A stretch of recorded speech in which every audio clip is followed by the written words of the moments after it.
Era uma vez, em um vilarejo tranquilo, vivia um homem chamado Elias.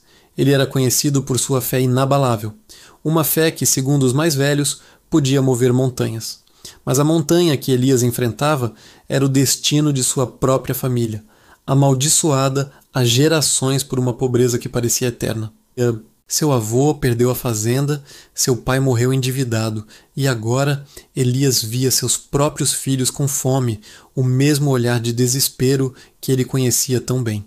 A maldição, diziam, começou com seu bisavô, um homem arrogante que desafiou os céus e foi castigado. Desde então, cada primogênito da família estava fadado ao fracasso. Elias, sendo o primogênito, sentia o peso do mundo em seus ombros. Ele trabalhava de sol a sol, mas a terra era infértil, os animais adoeciam, e cada moeda que ganhava parecia escorrer por entre seus dedos como areia. Em uma noite de tempestade, enquanto o vento uivava como os fantasmas do passado, Elias estava no limite. Sua esposa, Sara, chorava em silêncio, e seu filho mais velho, Daniel, tossia sem parar. O desespero era um visitante constante em sua casa. Foi então que ele se lembrou das histórias de sua avó. Histórias sobre a fonte da esperança, um lugar sagrado escondido nas profundezas da floresta proibida. Ninguém ousava entrar lá há séculos. Diziam que era guardada por espíritos e que quem entrasse jamais retornaria. Mas Elias pensou: que vida era aquela para se temer perder?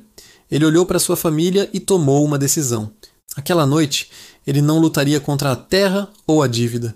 Ele lutaria contra o próprio destino.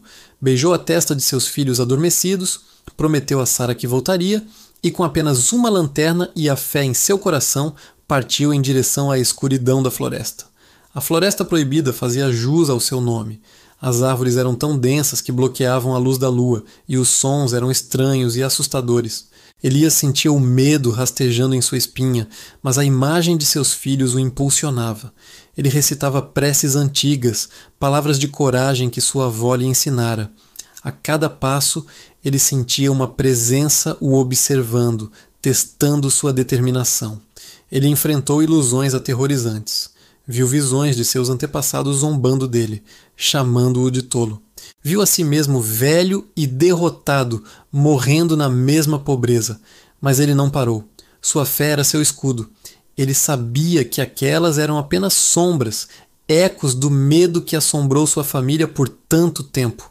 Ele gritou para a escuridão: meu destino é meu para escrever. Minha família será livre. Após o que pareceram dias de caminhada, exausto e ferido, Elias encontrou uma clareira. No centro, sob a luz de um único feixe de luar, estava uma pequena fonte, cuja água brilhava com uma luz suave e prateada. Era a fonte da esperança, mas não estava desprotegida. Ao lado dela, uma figura sombria e imponente o aguardava. Não era um monstro, mas um espírito ancestral, o guardião da fonte. A voz do guardião ecoou na mente de Elias, não com ameaças, mas com uma pergunta simples e profunda. Por que você busca esta água? Muitos vieram por ganância, por poder. O que te torna diferente?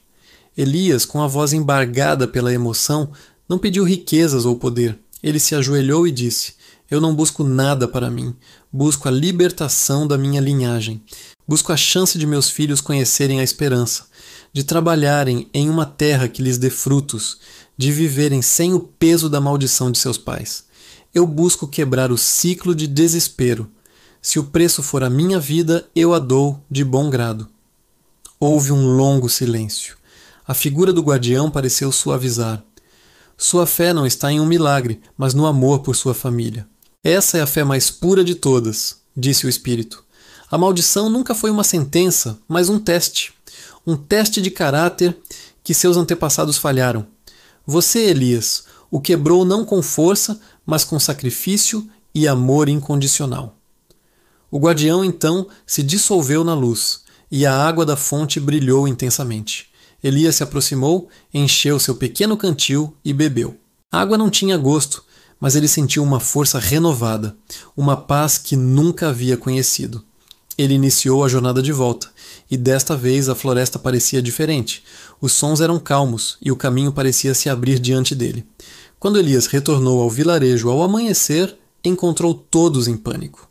A tempestade havia causado uma inundação e o rio ameaçava levar tudo. Mas quando Elias chegou, o sol rompeu as nuvens, as águas começaram a baixar milagrosamente e um arco-íris vibrante se formou sobre sua casa. A partir daquele dia, tudo mudou. A terra que antes era estéril tornou-se fértil. As colheitas eram abundantes, os animais saudáveis. Elias não se tornou um homem rico da noite para o dia, mas pela primeira vez seu trabalho árduo dava frutos. Ele pôde alimentar seus filhos, pagar suas dívidas e construir um futuro. A maldição havia sido quebrada. A história de Elias se espalhou por toda a região.